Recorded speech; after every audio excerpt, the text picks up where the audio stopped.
जहाँ 3 भाई रहते थे। बड़े का नाम भीमा, मंझला का नाम लल्लन और सबसे छोटे भाई का नाम था भोला। पिताजी गुजर चुके हैं, तीनों भाई का विवाह भी हो गया। आज तीनों भाई पिता की संपत्ति का बंटवारा कर रहे हैं। आहा, देखो भाई, मैं सबसे बड़ा हूँ, इसलिए मैं बंटवारे का काम करूँगा। बोलो, तुम लोगों को मंजूर है? भैया, मैं तो मंझला हूँ, आप जो बोलोगे मुझे स्वीकार है। भैया, आप दोनों तो मेरे बड़े भैया हो, मैं तो सबसे छोटा हूँ। आप लोग जो फैसला करोगे मैं उसे स्वीकार कर लूंगा। पिता के जाने के बाद आप दोनों को मैं पिता स्वरूप मानता हूँ। तो फिर ठीक है, सबसे पहले हम खेतों का बंटवारा करते हैं। देखो भाई, हमारे पास 2 खेत हैं और एक मेड़ है। हम लोग 3 भाई हैं, इसलिए 2 खेत में से एक मैं और एक मंझला लल्लन का होगा और बचा मेड़ छोटा भाई यानी कि भोले का होगा। अरे वाह, बहुत अच्छा निर्णय है भैया, मुझे मंजूर है। कहो भोला, तुम तो चुप हो गए, क्या तुम्हें मंजूर नहीं? नहीं नहीं भैया, आप जो कहेंगे वह मुझे मंजूर है। अच्छा तो ठीक है, अब बारी आती है हमारे पिताजी द्वारा लगाए गए आम के पेड़ का। चलो अब आम पेड़ के पास चलते हैं। अब तीनों भाई आम पेड़ के पास आते हैं। आम के पेड़ में 2 डाली है, दोनों डालियों में आम के फल लदे हुए हैं। देखो भाई, ये है आम का पेड़। अब इसका बंटवारा भी कर लेते हैं। देखो, इसमें 2 डाली है और एक जड़ है। इन 2 डाली में से एक डाली मेरा होगा और एक लल्लन का होगा और जड़ भोला का होगा।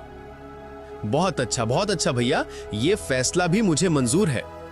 आप लोग तो बड़े हो, मैं तो सबसे छोटा हूँ। मैं भला आप लोगों के बात को कैसे टाल सकता हूँ? मुझे भी मंजूर है भैया। अब तीनों भाई घर के पास आते हैं। अब घर का बंटवारा भी होना है। तो फिर ठीक है, अब बारी आती है इस घर की। इस घर में 4 कमरे हैं और एक छत है। 2 कमरा मेरा होगा और 2 कमरा लल्लन का, और जो खप्पर का छत बच जाएगा वो भोला का होगा।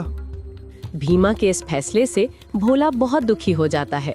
फिर भी बड़े भाई का फैसला मानकर वो कुछ नहीं कहता है। इस तरह घर का बंटवारा भी पूरा हो जाता है। अरे भैया, खेत, पेड़ और घर के बाद और एक जरूरी चीज तो आप भूल ही गए। अरे लल्लन, वो क्या जरूरी चीज है जो मैं भूल गया हूँ? क्या तुम मुझे याद दिला सकते हो?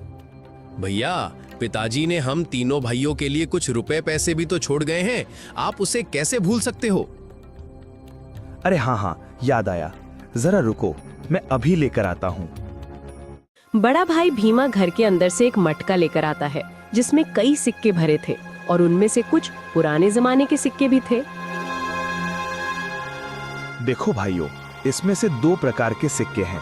एक जो अभी वर्तमान में चल रही हैं, वहीं दूसरा जो हमारे दादा के दादा के दादा जमाने के हैं, यानी कि बहुत पुराने जमाने के सिक्के हैं, जो कि कुछ अजीब धातुओं के साथ बनाया गया है।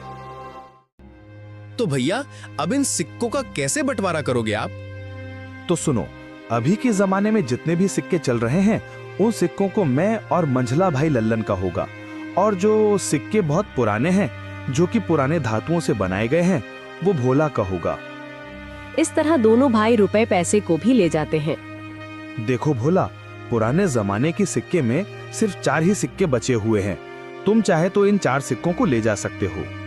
और बहुत ही पुराने जमाने के 4 सिक्के भोला को देते हैं।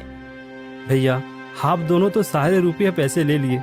अगर मेरे तकदीर में ये सिर्फ 4 रुपया ही लिखा है तो मैं उसे स्वीकार करता हूँ।